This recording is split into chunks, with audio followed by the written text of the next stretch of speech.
Prataya, very good evening, and thank you so much for being a part of IQCom's Insights. Thank you for taking out the time, and great to have you here. Heard so much about you, and we've got some questions, and excited to ask them. So we'll jump right away into it. Shooter. Uh, can you take us back to the beginning? Who is Pratya Saha, the person behind the camera, and like what made you fall in love with filmmaking? Yeah, so I think the best answer to that would be 5'9" Indian man, uh, introvert with big dreams. No, but jokes apart, yeah. So my filmmaking journey, I think, started way back, but somehow I didn't know that I wanted to be in. So I come from Calcutta, and the culture of Calcutta is when you grow up there, I grew up with classics of Satyajit Ray. I grew up with classics of Gautam Ghosh, Mrinal Sen, etc. And these were something that you get an exposure to right in the beginning, because it's something that your parents and grandparents would say, hey, they were the stalwart filmmakers of the 50s and 60s, and we would want you to know about them. So I think that seed was sown much before, and it's all about just realizing it in the end. And again, as I had said multiple times, that I actually owe a lot of my filmmaking to my family, because my mom and dad were into a lot of trekking, and I grew up with Polaroid pictures of the Himalayas. Fascinating. Yeah, fascinating. I mean, the Himalayas of the 70s and 80s were a completely different deal. And as I grew up with those pictures, it kind of inculcated the habit of looking into aesthetics when I look. So when I'm watching something, I'm not only looking it through the lens of a human eye, I'm also looking it through a camera's eye. And I think this is something that got inculcated way when I was younger, and I was allowed to fiddle with an old Minolta from a very young age. So I think all of these small steps led to that. Yeah. Oh, that's great. Nice information there. But I have a very interesting fact that I pulled out actually from your LinkedIn profile, from engineering to filmmaking. So what was that leap? Like what sparked the change in that direction? I think it was this one night in London. So to give a brief background to it, as any 90s kid in the mid 2000s, when we started getting into college, we had in India, especially because of the economic situation, we had like two options, especially people from science, either engineering or becoming a doctor. And I was like, becoming doctor takes too long, so get into engineering. So I went through this path, but again, it all goes to my Calcutta roots, because if you see Bengalis, they're like good in art and also good in maths. So Correct, I yeah. was kind of in that juncture. I was also good in maths. So I went into engineering. I didn't think that much. You're an 18-year-old kid. You don't think that much about your future. Just went into engineering. Did it. Was in London. Was working with a firm there. I was a statistical analyst. But in London, I remember in Piccadilly Circus, at 4 degrees centigrade, there was this drummer who was drumming on utensils. He was drumming on utensils. And with this elated face and facial expressions, and he was so in the zone. And I was like, with all this money that I have earned, whatever I have earned, I don't have an iota of that happiness this man has. And I already remember, by that time I already was into a bit of photography. I was already a bit into writing. So I was like, I came back from London and I was like, I'm going to take a chance with this one life. Let me just go for it.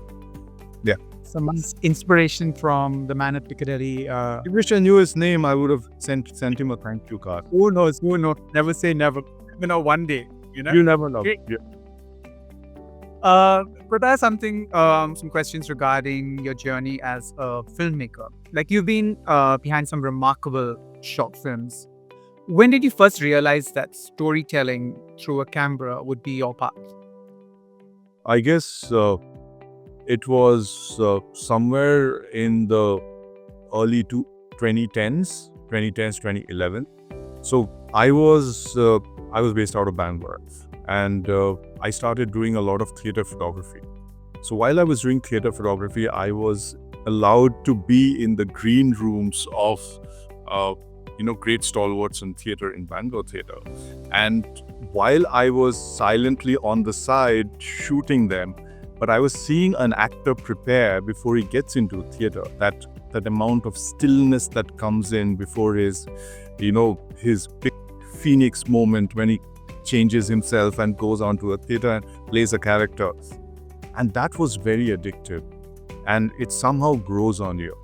And I went back home and I used to go back home and I was like, okay, I do good photography, decent photography. I do write.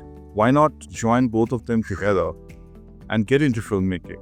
And since I'm seeing an actor prepare, a theater director direct actors, it was very, very addictive. And I think it came from there. I mean, I was very lucky to be allowed to be in the green rooms of brilliant actors of theater in Bangalore.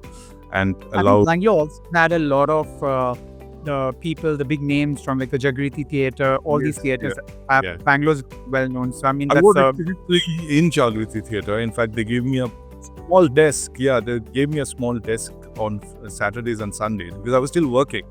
On Saturdays, I used to go to Jagriti Theatre, Whitefield. I used to go there. The Rajas really helped me. They were like, why don't you shoot for us? And I did a number of assignments from them, and that's where it kind of started.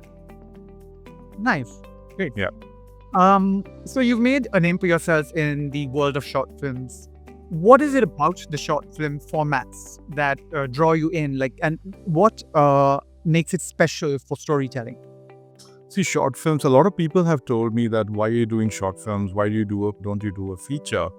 But I've always wanted to tell them that, my tongue-in-cheek answer would be, that's because it's easier to get funds for shorts than features. But in reality, for me, shorts had a different appeal because I grew up with inspired by a lot of short stories by the great stalwarts like O. Henry, you talk about Kaidi Maupassant, or we talk about Rabindranath Tagore's short stories. Like, I grew up with a lot of short stories and I loved reading short stories.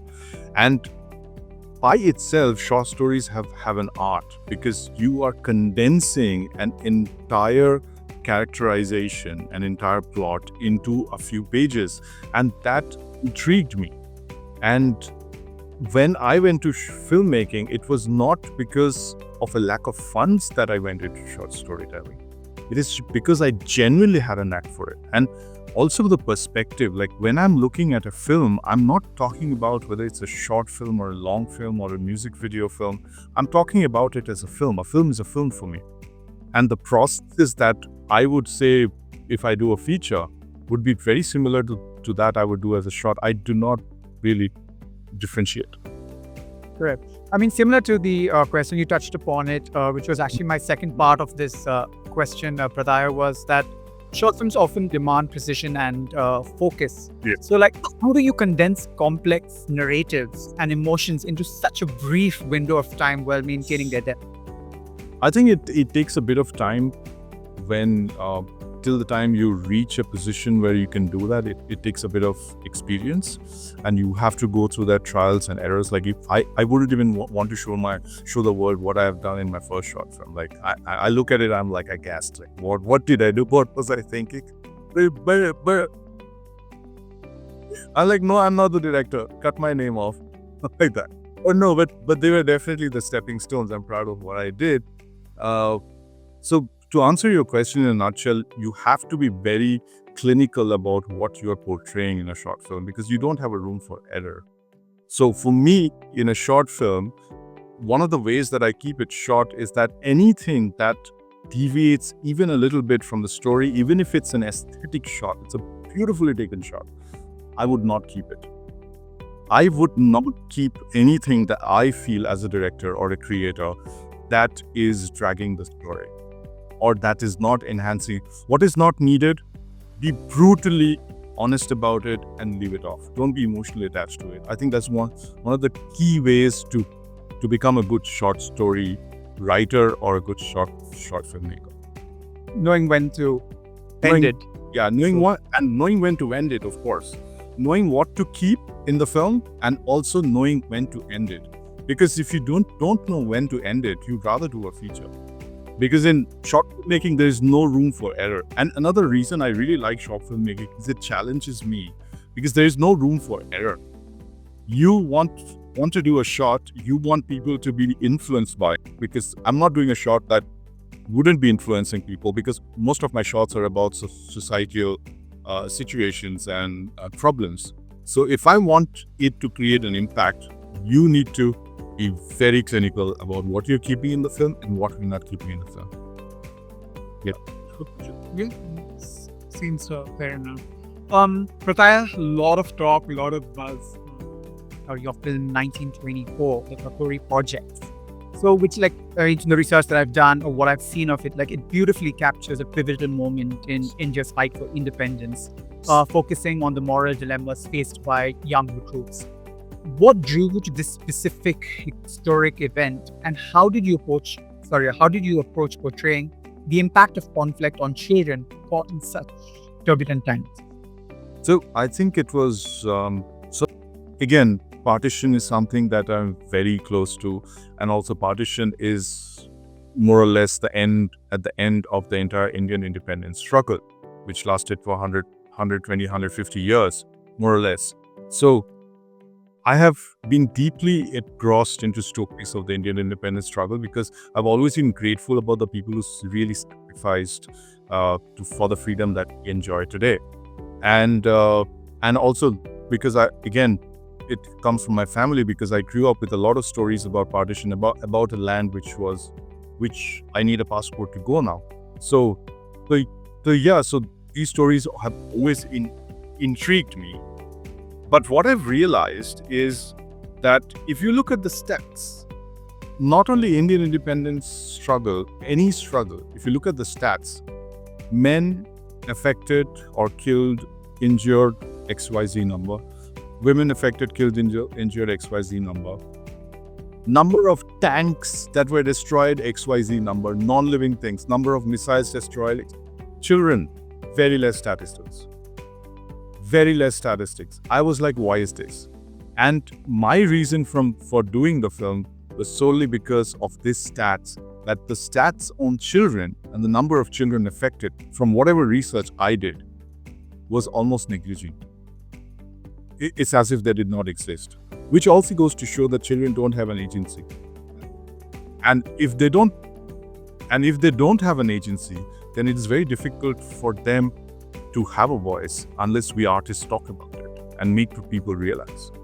So which is the reason I wanted to do a film like 1924. And again, I wanted to do a film which is not on the main event. It's a precursor to the main event. The main event happened in 1925. But I wanted to do it in 1924 because if you go to any mainstream films or most of the films that have been successful, they talk about the main event. But we fail to realize that these are mechanics, farmers, normal people like us, doctors, who had just left everything and gone ahead and done something from which their life is going to change forever. The freedom fighter. So they have a human story before the incident. So I wanted to show that. Brilliant. Prataya, I had the opportunity to watch 1924, and I think it's covered in less than 5 minutes. Yeah, 4 minutes, 56 seconds. 50 seconds. To me, an honest review, I think from start to go, I was intrigued, I was captured in the way it ends. I don't want to give out too much of information, let people view it for themselves. And I think what happened after the film was, and I like the way I'm using the film. It was actually a short story, actually. Yeah. It's a film, nevertheless. But for us, films are 2 hours long. But this, after I watched it, I kind of sat back and I was trying to process it. And, the visuals, the way it was done, I think it's very clever. And I was it left me wondering how, if I had all these questions with me. Are you able to tell us some of the reactions to this film? What are people talking about? Are they positives? Are they negatives? Or what are people talking about 1924 today? I'll tell you the negative first. The negative is people had angrily, especially critics have angrily come back to me and said, why is this so short? I want more. What are your reactions to some of the what people are saying about or talking about 1924? As you said, you were starting off with some negatives, so let's jump into that. Yeah. With it, I'll go with the negative first. The film critics, whoever has seen 1924 across the world, the first thing they come back, sometimes angrily, is why is it less than 5 minutes? I want more. This is so good. I want more. I'm not satisfied. I want more. So yeah, that was a very consistent review, if I say from the. it's like a good negative. It's a good negative, which is why I'm saying it, or even in the first place. If it was a bad negative, maybe I will. Yeah. Yeah, but positive side of it is that they have said technically it's brilliant. Some of the critics have come back and said that you shouldn't be doing shots anymore because this is just an epitome. It looks like somebody has taken two scissors and cut it from a feature film, from a well-produced, with good production value feature film. Across the US, the film has really received great reviews. We talk about reviews of US film critics on Rotten Tomatoes or Irish film critic, 4 stars. Overall, people are like, one, they did not know about this incident and they're learning about the incident. I'm so happy that people are learning about the Kakri incident through this. It's giving that. Yeah. Second is, obviously, they are finding it very stark that entire children do not have an agency. That truth is hitting them hard, which is what I wanted to make through the film. And that's hitting them hard. And of course, the third thing, which is technically the film is really good, which is, as a filmmaker, I'm really lapping up that review. That technically the film has, like, sound-wise, costumes, the entire storytelling being so crisp. It's a very technically sound film. So yeah, I'm reacting like that. So just a question. So I know great reviews. So if you ever got the opportunity to do a feature on 1924, like a bigger version, do you find potential in that? Is that something that you would like to go, or this 1924 is done, your vision is out, and that's the way you want people to hear it? Having said that, it's very interestingly said that because I've got this diary right in front of me, so it's by accident. These, like you see, my ineligible handwriting, it's basically the longer format of 1924 that's already being in the process. Viewers and audience may see something from Prataya future. Oh, that's interesting. Great. Prataya, another talk, which, most recently, congratulations on what's this film about? The success at the Amsterdam Film Festival. Really, this film, covers like important topics, like having candid conversations with children about appropriate touch. Now, like, what inspired you to explore this topic, and what do you hope viewers take away from such an intimate and raw portrayal of this conversation? Yeah, so basically, what's the film about is a documentary shot which has been directed by this excellently talented filmmaker Purva Bhatt, and I'm the co-producer / creative producer on this. And so when Purva came to me with the film, so she had all the concepts drawn out, and I was so intrigued with this entire topic of the film and the way she has treated it, because I feel that this is a topic that's very important, even at a personal level. Like, the topic talks about a mother talking to her children about the importance of good touch and bad touch. And first thing that came to me was, I want to be on board of this project, obviously because of the technical brilliance of the film and etc. But I want to be on board of this project because when I was a kid, I had no avenue talking about this with anybody. And I really wish I had a friend, at least a friend. And in the 90s, it was such a taboo that it was very difficult to even have a friend, peer, or someone who just older to you to talk about. Forget parents. People didn't know how much of the topic. Nobody knew. How do I bring it up? How do I talk to a child even? Yes. And if you see, because of urbanization and globalization, maybe in Southeast Asia, in some families, it has still become normalized and had opened up. But on a global scale, this film is very important because it is still a taboo. From the time I was a child in the 90s and now it's 2024, it's still a taboo. It's very high time we talk about it. It's very high time educational institutions get this into their curriculum. It's very high time that parents start talking to their children about this, because it really opens up to a lot of conversations that guides the children in the right way. Correct. I mean, it's very interesting that you said that this should get into the educational facilities and a part of your curriculum. I know people are touching upon the good touch, bad touch, but I think they're doing it, in a very diplomatic way. But it's a very important topic. You need to be real about it. These things are happening, even in school, but happening at home. So, when is the film released? Can people view it? Is it somewhere that, or the school wraps? So right now we are, especially after our ITFA win in Amsterdam, we are getting a lot of feelers from educational distributors to show the film in educational institution or use it as part of the curriculum. We are getting a lot of feelers on that, and we are really happy about it, because this is something both Purva and I envision, that this should get into the educational sector, because otherwise you're making a film that is for children, and it's important for children to know and parents to know. What's the point if it doesn't get into the entire educational? Yeah. Something more lighter, Prataya. Like, of all your, is there one thing that's closest to your heart? Like, which film stands out, and how did it challenge you or change you as a filmmaker? Now you're asking a father to choose a child. Like this is naughty. But if I really have to choose in an excruciating situation, I would choose Main Mahmood. I feel that film, yeah. So Main Mahmood, like, to give everyone a perspective, is a film that I shot in Dubai. It was on a person, a telecaller.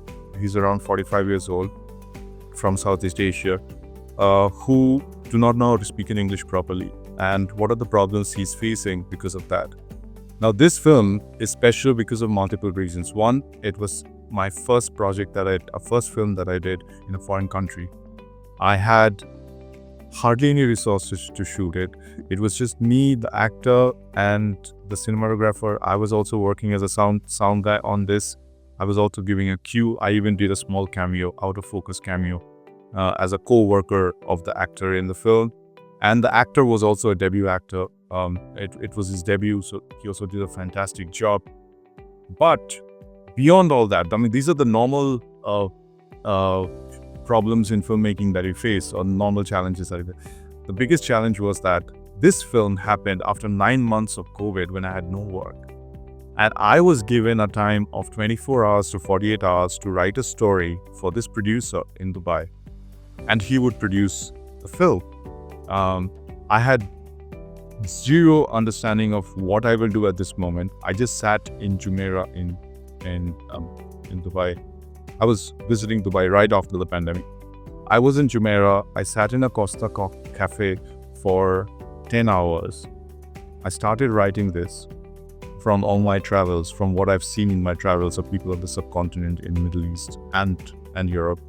I joined all those stories together. 10 hours later, the janitor was cleaning the floor, and there was water on the floor, and I had to leave. It was like 8:30 p.m. I call up the producer and I said, "See, this is the story I'd written 80% of it." He hears it. 5 minutes, he's like, "I'm extending your visa. I'm taking care of your stay.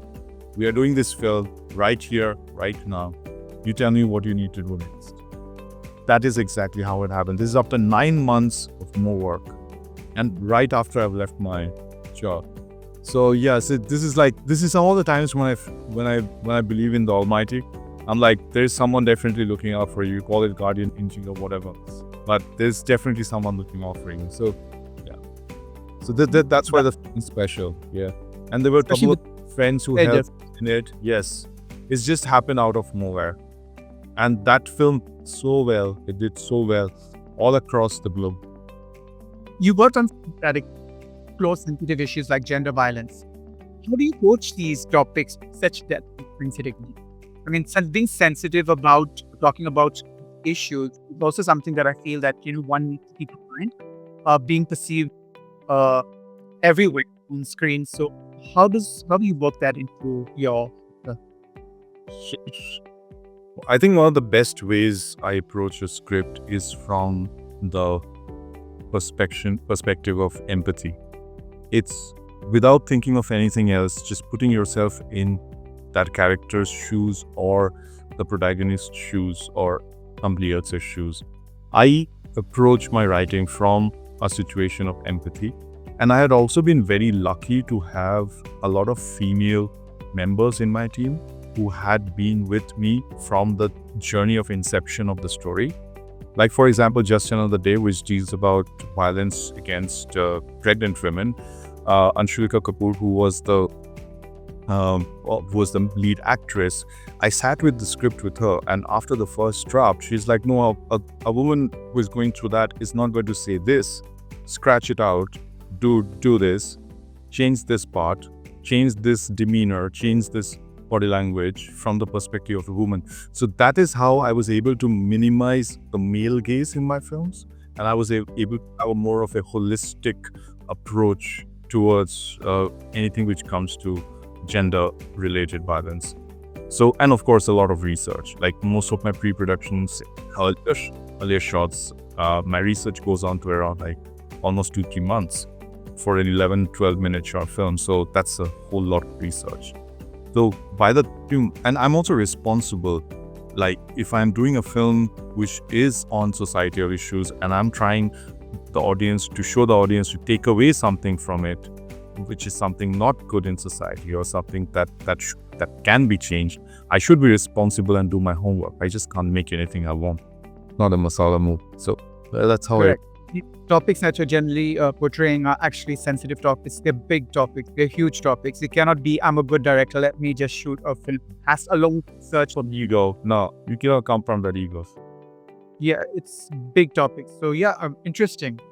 And another question to follow up with that, Prataya, is how do you see short films playing a role in driving this social change or raising awareness and on these important topics? I feel short films are here to stay, unlike what people thought initially. The short films were just hobbyist filmmakers trying to learn the craft. Thankfully or whatever, unfortunately, fortunately, because the attention span of people have come down, short films have suddenly become very relevant. As you see, even the series, the episodes of the series are coming down to say 28 minutes, 35 minutes from 59. Your limited series. Limited series are coming out. Like you have seasons with just 3 episodes or 4 episodes. The short films are here to stay, and I think short films are one of the best ways now with people. Like on an average, people spend 3 seconds on an Instagram or Reels. So in such a scenario, it's much easier to send the message across to a larger audience through shorts than through a feature. So I think in the next 4-5 years, things are going to change drastically in this market. And what we're going to see is shorter length feature films and a lot of short films being taken into and probably becoming financially viable.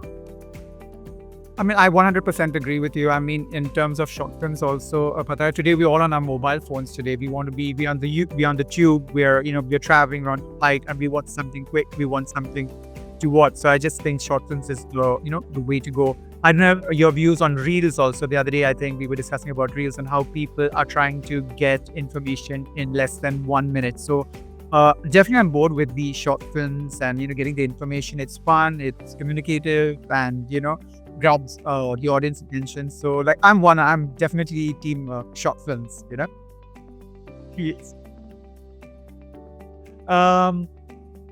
So we know that you're already working on some exciting projects. What can we expect next from you, Prataya? Like any upcoming films or new mediums that you're looking to explore? So right now, I recently shot a short film, which is a dark comedy on dowry-based murder, based in India, but it's produced by a producer from LA. So we are just in the finishing touches of the film. I think the coloring is going on right now. So that is coming up in our festival tour next year. Also, I am working on a project with this documentarist filmmaker Purva, which talks about the entire lives of people in Mumbai, of people from different strata and different age groups. I think that's an interesting docu project that it's big. It's a big topic. Yes, absolutely.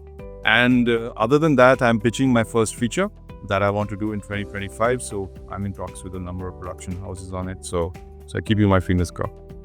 I think that's going to be a success. A good 2025 for you, Prataya. Um, I think maybe just to wrap it up, you made like an incredible impact on filmmaking community. What advice would you give people, aspiring filmmakers who are just like starting out, especially looking to break into the world of short films? What would your message be to them? I would this is something I tell all young filmmakers: stop spending money on cameras, start getting a pen and paper, and start writing as much as possible. Because a camera can come. A camera is not far away. I mean, it's easier to run behind the gadgets and the gizmos and the glitz. But if you want to stand out, it's in the boring part. It's with a pen and paper, writing and rewriting, reading about scripts, reading screenplays, watching good films. That's where that's the shadow work. So work more the shadow work. Yeah. Yeah, a good script. I mean, putting your thoughts down into paper. Prataya, with all, I know that you cover a lot of social causes. So is there anything that Prataya is going to do for fun? That this is just a film which, these are these crazy thoughts in my head and I want to see this as a short film. So I've done a lot of these things. Or do you have a theme to your short films that you want to stick to? No, not really. So now that I'm delving a little bit more into feature film or feature length writing, so there is, but of course, I think one thing will be common in all my films is there will be definitely a subtext of a message that the audience is going to take away from the film. Because even if it's a fun film, there's something the audience is going to take away, something deep the audience is going to take away. There is this story that I'm writing which talks about the ups and downs of fame through the eyes of this absolutely wacko rock star director in India. So that's the protagonist, and I'm really excited about this project because it also takes me out of my comfort zone and makes me do something fun, but also get me to my core and show the subtext of something deep that the audience can read. Great. I think there's a lot of Pratya Saha in 2025. Guys, fingers crossed. We definitely believe in you. Pratya, it's been absolutely wonderful, spending the evening with you and you sharing stories and giving us this insight into short filmmaking. And we wish you all the very best for 2025. Can't wait to see your release. And once again, congratulations on what you're about. And hopefully, Pratya, 2025, we have another interview with you and you'll be telling us, more stories. Okay. Absolutely. Looking forward to it. Thank you so much, Pratya. Thank you. Thank you for being with us. Thank you.